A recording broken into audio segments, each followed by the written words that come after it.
আমি আছি শ্রীমঙ্গলের একটা রাবার বাগানে। দেখেন এখানে কিভাবে রাবার সংগ্রহ করে। বন্ধুরা, অপার সৌন্দর্যে ভরা শ্রীমঙ্গলের রাস্তা দিয়ে আপনি যখন যাবেন, এ পথের সৌন্দর্যে আপনি মুগ্ধ না হয়ে পারবেন না। আঁকাবাঁকা রাস্তা আর রাস্তার দুপাশে চা বাগান।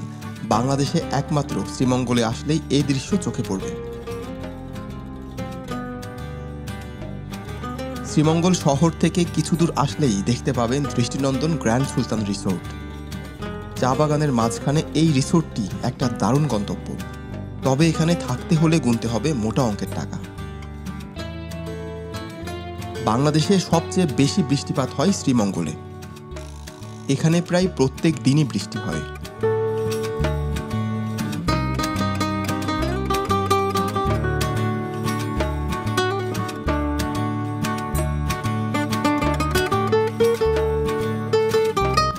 এ পথে কিছু দূর যেতেই চোখে পড়ল সারি সারি রাবার গাছ। এই গাছগুলো থেকেই মূলত রাবার তৈরির কাঁচামাল সংগ্রহ করা হয়। কৌতূহলবশত গাড়ি থেকে নেমে ঢুকে পড়লাম রাবার বাগানে।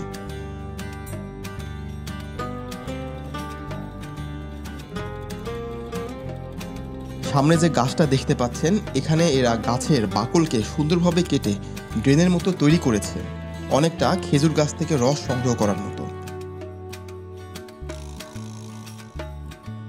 এবং এই গাছের যে আঠা, এটা এসে পড়ছে নিচের এই পাত্রের ভেতরে।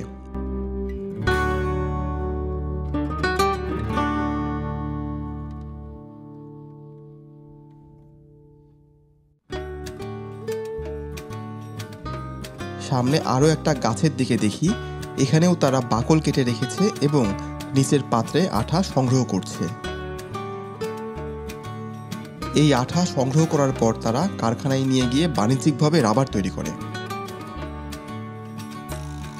বন্ধুরা, আমি যাচ্ছিলাম লাউয়াছড়া জাতীয় উদ্যানে।